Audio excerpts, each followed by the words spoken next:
Hello, everyone, and welcome to the Learn to Love podcast, your guide to everything love, sex, intimacy, and relationships. Each week, your host, Zack Beach, interviews new experts on love, including couples therapists, relationship coaches, sex educators, and best-selling authors. Learn the best tips and cutting-edge wisdom to better love yourself, others, and the world. Thanks so much for joining us. We hope you enjoy the show. Welcome to the Learn to Love podcast, everyone. I am your host, Zack Beach, and I'm here with the incredible counselor, Dr. April Brown. Hello, April, and welcome to the show. Oh, welcome. Thank you so much for having me. Today, we are going to be talking about bringing intimacy back. And for those that don't know, Dr. April Brown is a licensed mental health Christian counselor, board-certified telemental health provider, national certified counselor, Florida-certified sex therapist, and a qualified clinical supervisor. She has worked in community centers, public schools, university, businesses, and private practice, and has donated her time and services to help out a variety of different mental health, addiction, homeless, and community agencies. In 2018, Dr. April started hosting her own online show called Bringing Intimacy Back, where she and other intimacy experts will provide resources and tips on increasing intimacy in all types of relationships. And this year, in 2021, Dr. April released her first ebook this month called Improving Intimacy. How are you today, April? Oh, I'm doing wonderful. Yes. I can't wait to get into this topic. Yes. Me too. I'm super excited. And before we get into love and intimacy, I'd love to just check in about mental health in general, mainly because right now people are really struggling with isolation and lockdowns and the uncertainty of the future, what's going to be open, what's not going to be. And you've also been working in the field for a long time, since 1998. So I'm wondering, what are some things that you're seeing right now, and what can we do for ourselves to protect and cultivate our mental health? Yes. So with intimacy and mental health, it's connected. So even in the sense of self-intimacy and mental health. So self-intimacy means taking care of yourself. And it's been really hard in this pandemic for us to take care of ourselves. Many of us are feeling isolated, disconnected. A lot of us maybe have lost people or jobs or a different celebration occasion. So understanding your mental health, first thing is letting yourself feel, grieving, and that's okay. And it's how you grieve or how you feel, processing those feelings. And sometimes whether you journal it out or whether you, now that things are opening, go back to the gym or even do little small ones at your house, doing something to release all the stress that is happening. A lot of the other part, of course, is there's so much stuff we cannot control, and even with this pandemic or getting vaccinated, a lot of the stuff we cannot control. The only thing we can control is our present moment. So learning how to be mindful, which means being in the present moment without judgment, can definitely help you to center yourself. Because in the last, I think, year and a half or 2 years, since mental health professionals, have definitely increased in the number of clients and people that we see, because there's much more anxiety because people don't know what to expect. So they're worried.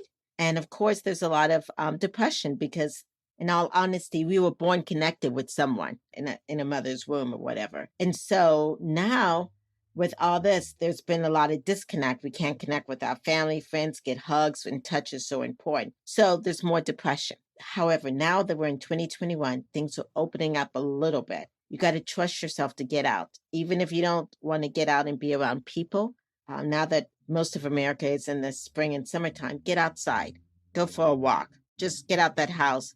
Absolutely. And that's something that's, I feel like, coming up for a lot of people, is that we're like little rabbits or groundhogs that we've like been in our little holes for so long that the idea of going out is anxiety producing. It's a little bit like entering into a different world because we've just changed and gone through so much as a culture. Yes, yeah. And it's like, how can I put it? This whole pandemic, it's like, who do I trust?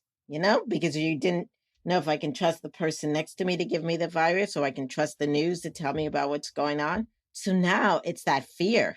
It's that fear, like, oh my gosh, but you can't live in fear all your life. Right. Even the other day, I was walking down the street and somebody was walking towards me, and we both made 15 feet between us, like as we passed by on the sidewalk. And I was like, wow, 18 months ago, like if we did this, we would be like, what is with these people? Like, what social anxiety and fear are they having of each other? But it's really, it's affected almost every area of our Mhm. life. Yes. And realize that as you start to enter back into routine of being around people, that at first it's going to feel a little difficult because your body and you may have felt that this past year and a half it's been traumatic. And for a lot of us, it has. So just because you feel a little anxious, you got to push yourself a little bit more, continue to do that so you feel back comfortable.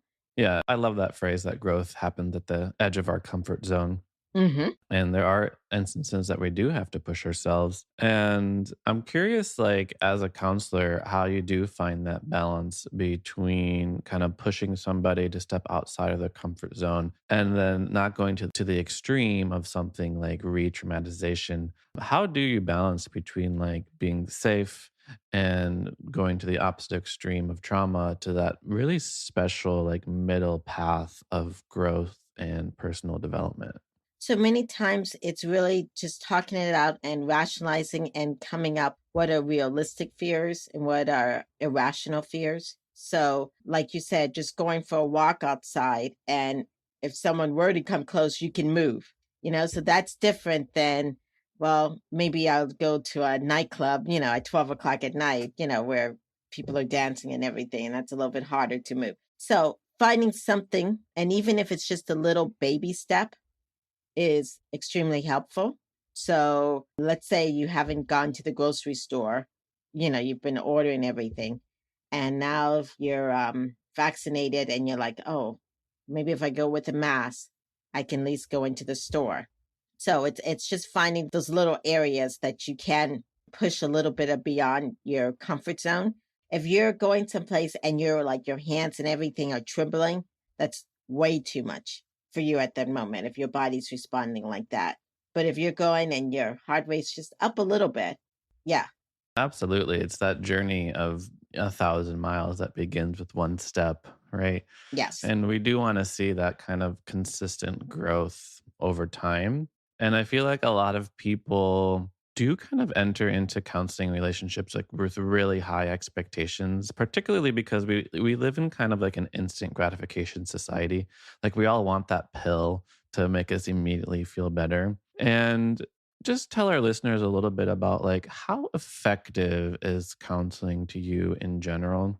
What expectations should a person have on like the amount of time that it takes to like deal with the depression and anxiety, for example, that's coming up during this pandemic? Okay. So counseling, some people look at it as, oh my gosh, I'm going to go tell a stranger and they're going to give me all the advice. Okay.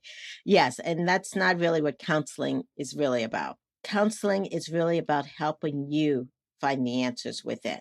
Okay. So it's about bringing insight.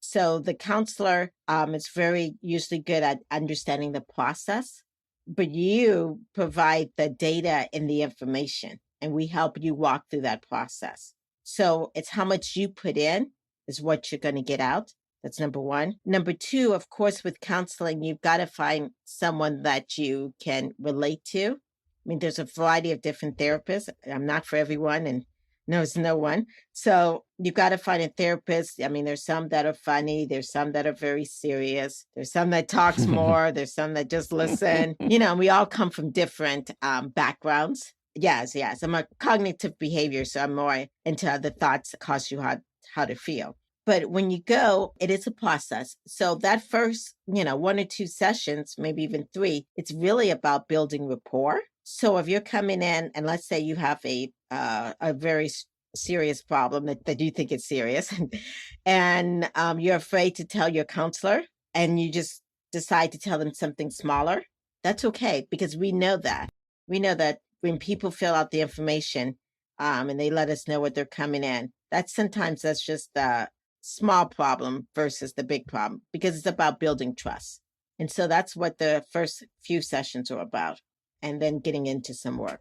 Yeah, it does take a while to build trust. Right. And I'm curious how that also happens in like couples counseling.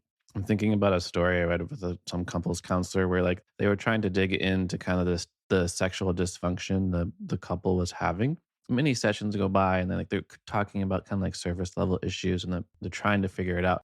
And then it took many sessions for like one of the members to reveal that they had basically like a porn addiction and all their energy was going like to their devices and computers and none of it was coming to the relationship. But it took a while to get there. You know, they're kind of hoping like, oh, I hope this secret doesn't come out. So how does it change when you have like two parties and one might not be willing to like reveal certain deep vulnerabilities that they have in the session? Yeah, now it's actually, when I was saying this whole process, I was thinking about sex addiction, how people come in saying, one thing, but really it's an addiction of some sort.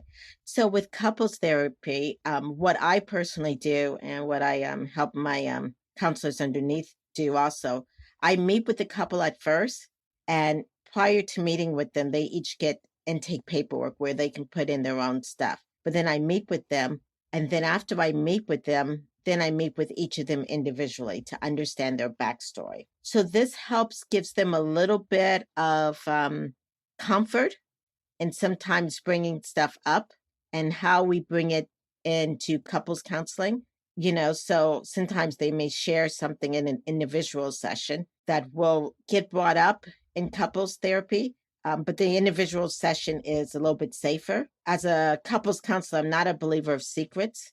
So you can't tell me, like, in the individual, that you had an affair, and don't expect that it's going to be brought up, later on, of course. But when you do it that way and you have some individual sessions, the counselor can help you learn how to bring it up and talk to your partner about it. Because in all honesty, with couples counseling, it's really about helping the couple understand each other and hear each other and get connected, because each couple flows a little different. So it's not about the counselor saying, this is definitely the way you should do things, but it's about the couple finding their way and learning how to compromise and hear one another. However, it is a process. And in that process, I do want to say that sometimes, even in individual counseling, when you start to open up emotions, you become a little bit more vulnerable. And sometimes you may feel different inside, but that's okay. It may feel a little scary, but you're not going to be there, for the rest of your life. Sometimes you have to open up stuff to heal it, to get that peace. I love that. You have to open up to heal it. And you mentioned earlier, like, you're not a believer in secrets. And I'm curious about every relationship is kind of this balance of connection and independence. Like, you're your own person and you're also in relationship. So I'm wondering about that balance between like hiding things and just having one's own private life. I'm even thinking about two friends of mine who are they're in a couple in a relationship, and then one was texting his ex, and then the girlfriend found out and was really hurt and surprised and really really jealous, and she's like, why didn't you tell me? And he's like, well, I'm not going to tell you, like, I don't tell you every single person I text all the time, right? Like, there are independent things that we do in our own lives, and then we also might just want to have private conversations with people in our lives. So when does our desires for independence, privacy in our own lives become kind of like hiding and betrayal and secrets that create disconnection and walls in our relationship? Okay, great question. It is true that we do need to have some independence, okay? Because if a couple is always together and does everything together, there is no air. And if there's no air, there's no passion. Then the second part is, each couple has a underlining contract. There's a contract, there's an agreement. And you, whether you've explicitly stated the agreement or inexplicitly, there is an agreement. It is good if you explicitly get to talk about what that agreement is. And so when you're doing something that breaks that agreement, whether it's, for some couples, me talking with an ex, or female, or male, or whatever, it doesn't bother. For other couples, that is a breakthrough. And those things, that when it becomes a problem, Sometimes it's not necessarily just the talking to the person that you may be interested in. It's many times, sometimes this leads to what we call emotional affairs.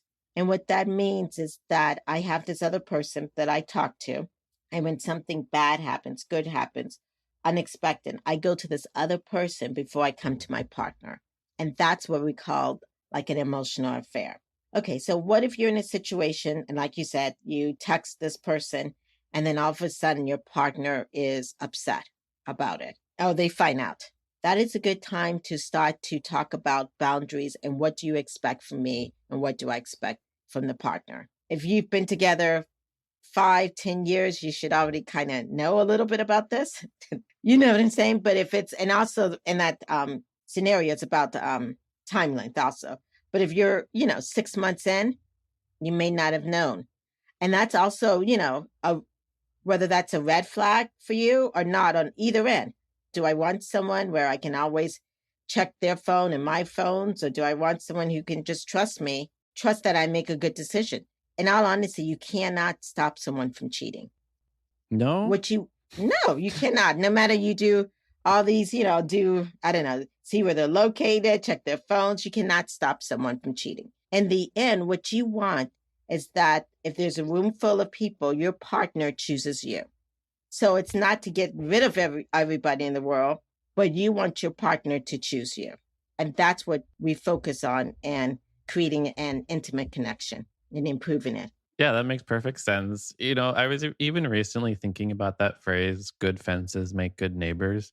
And I was thinking, like, indeed, in relationships, although we are seeking connection, seeking intimacy, having boundaries can also really improve the relationship. Of course, of course. Boundaries are something some of us were able to understand them early in childhood or were taught them, others were not. But when you have boundaries, first thing, it also goes back to that self-intimacy that I talked about earlier. It makes you feel that you're worth it. Because if we love others more than we love ourselves, that's not a good thing. Because then we're putting ourselves last and people treat us how we treat ourselves, and then that'd be last. So we have to have boundaries. Healthy boundaries are wonderful. Absolutely. And I wouldn't mind shifting topics just a little bit because I'm so curious and it's come up a lot on the podcast. I wanted to make a podcast about love and it really turned into an amazing, like, interreligious dialogue. We've had Buddhist teachers come on and Christian teachers come on, and you yourself are a woman of faith. And I'm curious about the connection that you see between love and God. Yeah, so I think God provided that unconditional love for us that we should definitely do our best to show to our partners and to ourselves. So what I see a lot sometimes is that second commandment, love thy neighbor as thyself, that many of us don't love ourselves. And when we start to learn to love ourselves and treat ourselves like we treat our neighbors, then we have these healthy boundaries and we're able to give and receive and not be so, sometimes it's hard for us to give or receive when we've been hurt.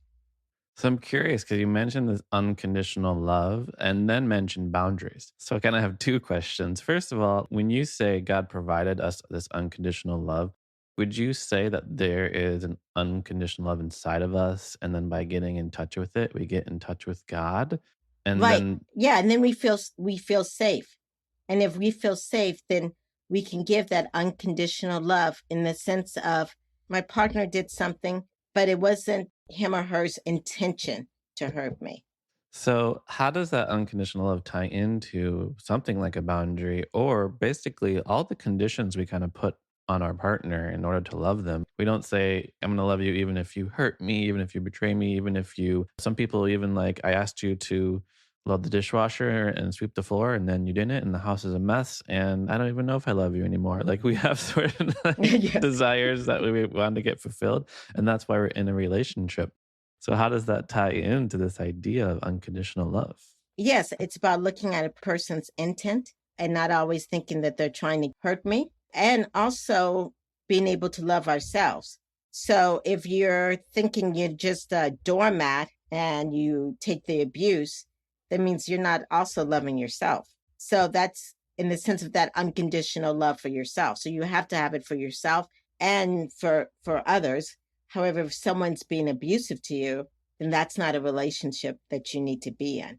Absolutely. I think that's a really powerful message around self love is that it really affirms that we deserve happiness and Hmm. we're not going to be in a relationship that doesn't align with our own care for ourselves.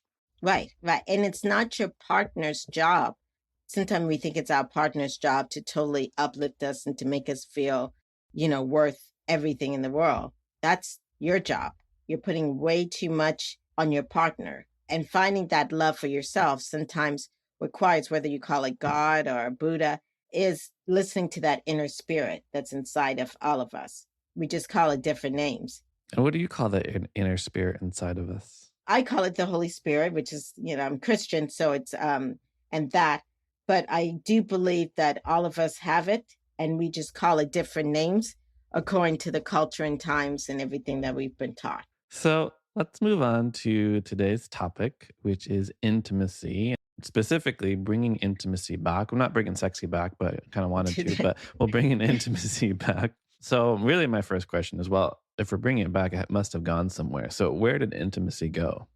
I think, and this is even before the pandemic, of course, I think intimacy went out the door in a lot of us because of busyness and technology. And maybe for some of us, even just being very selfish or just not having a good relationship with ourselves or with others. And what I mean by technology or busyness, that we've just gotten so busy in this world that we're very rarely calling people, talking to people one on one. Sometimes it's just this quick text or emoji or social media. Yeah. And we do have to do some of that in business, of course, and stuff. But when you start doing that so much in your relationship, it doesn't feel intimate. And you need that close intimacy for wonderful, I believe, in the sense of sex or feeling sexy, because then you feel a connection. Just doesn't feel like anything. Does that make sense? Absolutely. I mean, all the social science studies looking at how our social connection has changed over the years show that with each subsequent generation, we're more isolated than the previous one. We go out less, we have face to face conversations less, we have community groups less. And indeed, that connection also manifests in our relationships where we spend more time staring at that little rectangle, whether it's our TV or the laptop or the phone, way more than we do look into our partner's eyes. Mm-hmm. Exactly. And so that's what I've seen in the sense of couples and even individuals and connecting with their loved ones and friends and children. It's the connection is going bye-bye. All right, we got to bring it back. Yes. So let's talk about intimacy because I often really love this phrase that intimacy is into me see. Like it's literally seeing into somebody and seeing their heart and seeing their soul. But what does intimacy mean to you? So when you have an intimate connection with someone, that means that you both are there physically, mentally, spiritually. You're in the same dimension and you're connecting. You understand that. You're touching a person's heart without even really physically touching it. It's just the hearts are there together. And that doesn't happen many times. Many times their body's there, but you may be talking to someone and your mind is somewhere else. You're thinking about something else. So, and this right here, like me focusing on you, it's an intimate conversation right now. I love that. I love both your definitions. Like the first definition, very straightforward physical, mental, emotional, spiritual connection. And then you summed it all up in just 4 words touching a person's heart. I love both those sentiments. Where do you believe intimacy really starts and builds in a relationship? Starts, of course, with the self-intimacy, knowing and loving yourself. I do also think having spiritual intimacy does also help in that aspect. And then the other part is actually spending time with a person, communicating, having touch. I mean, there's a lot of different forms of intimacy. Okay. So there's, of course, that touch, which is very wonderful. For many of us, intellectual intimacy, which means our minds are together and they're being stimulated. sharing beauty, whether it's the beauty of our bodies or the beauties of going outside and seeing this beautiful sunshine or beautiful waves of the water, working closely together, laughing, humor is another great form of intimacy. Absolutely.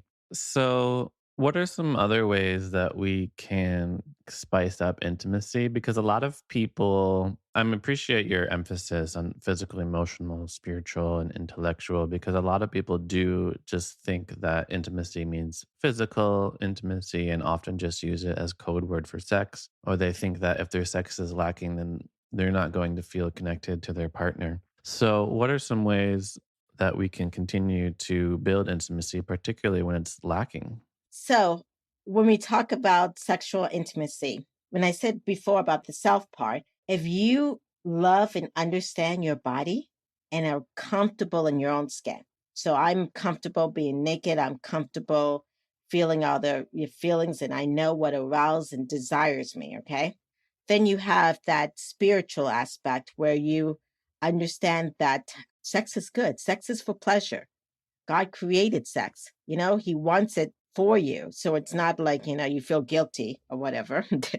And then going to your partner. So you feel secure, you're, powerful or empowered in your body.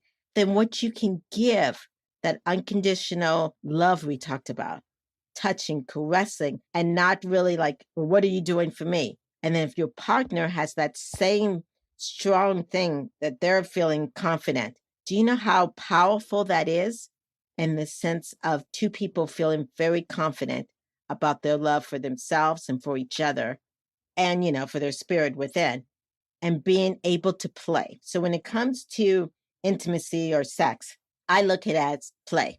Okay. That we're out in a playground and we're playing. And if you remember as a child, when you played, you used your creative mind, you just lost yourself and you're just having fun. You're not thinking about what's going to happen next. And if you look at it that way, you have much more powerful orgasms and other kind of aspects versus just focusing on the orgasms or on the methods.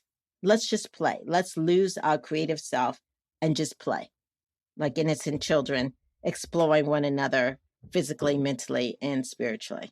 So I love everything that you're saying. It's very encouraging. It's very affirming of sex for pleasure, that our bodies are vehicles to experience pleasure. And sex is a really awesome way to cultivate physical connection to our partners. But I just have to ask you, because I feel like all of that runs quite contrary to the common Christian narrative that tends to be really sex negative and says like the only good sex is in the missionary position when you're married Right. for the pure purpose of procreation. And don't even get me started about masturbation, right? Right. So how do you reconcile these things? Are you saying like all those people, they don't know what they're talking about? Or how do you reconcile, what the modern Christian narrative about sex is with your own sex positive views? Okay, so I'm a believer. I don't put my values on other people. Okay, so these are my beliefs. Okay, so I do have others who believe other aspects, which is fine, and that's what you believe. But I believe that God is a loving God, and I know He created sex. Number one, okay.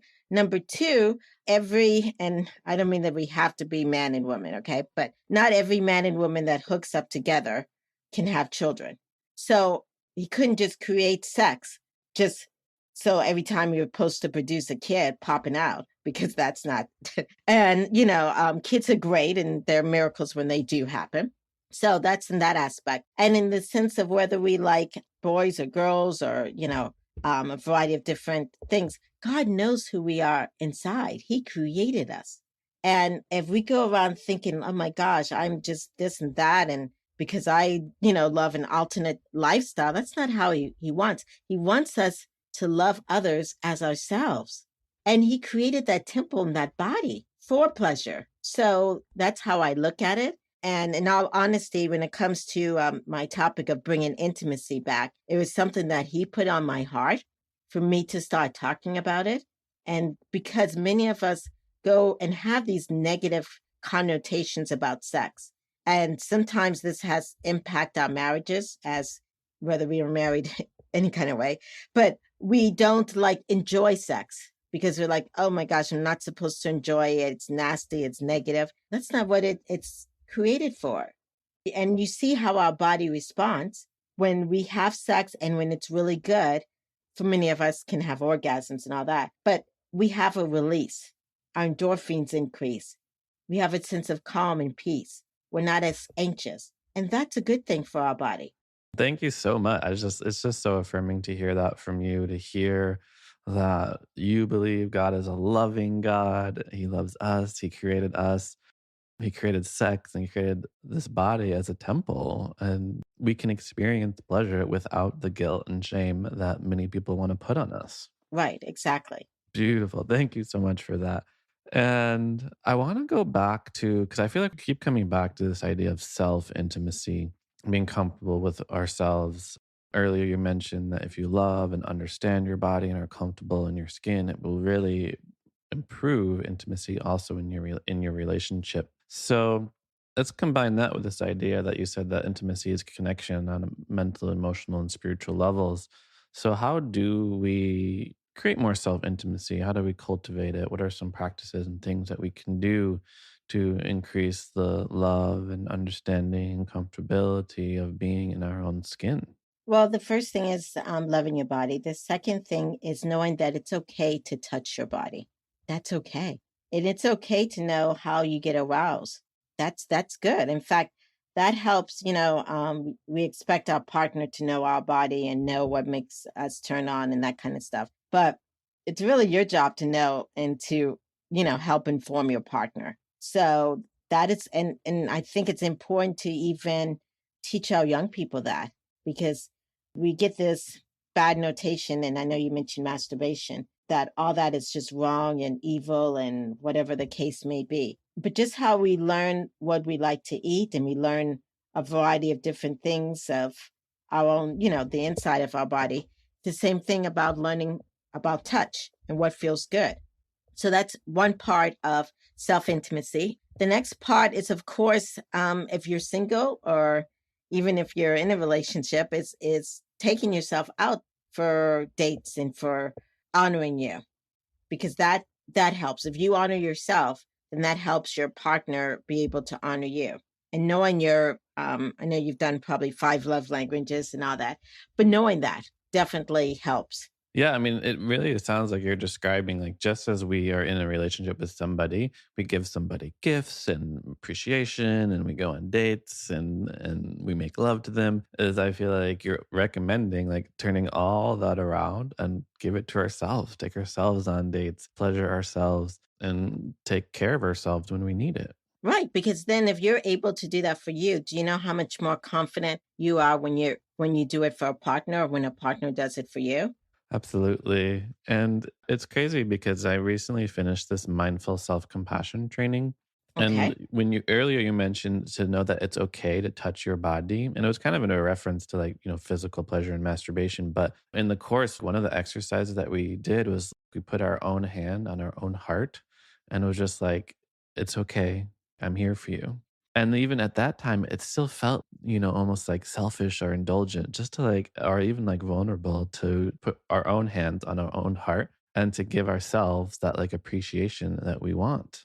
So I'm curious about the obstacles. I can see some obstacles of self love being it seems selfish, it seems narcissistic to be so focused on ourselves. And I'm also wondering what are some of the biggest obstacles that you see in intimacy with another and then also with ourselves? Okay. In the sense of being narcissistic or selfish, when someone is narcissistic, that means they cannot put themselves in other people's shoes. And when you're selfish, that means you put your needs above everybody else's. And what I'm just talking about is putting your needs as equal as everyone else. So some of the obstacles, of course, is that train of thought. Okay, is one of the obstacles. Some of the obstacles in the sense of intimacy with self and with a partner is, of course, our busy schedules, not setting time aside, not thinking our partner is worth the time, or maybe they're worth the time, but I've got to run and take care of this business thing, or I'm chasing the dollar here, or I'm doing so much for other people that I don't have time for myself. So in some of these things, one of the things you can do is set time aside. Set time aside for yourself, for self-care. And even if you're in a relationship, whether it's 5 years, 20 years, or 6 months, set time to have a date. And you may think, well, we eat dinner every night together. That doesn't necessarily mean that's a date.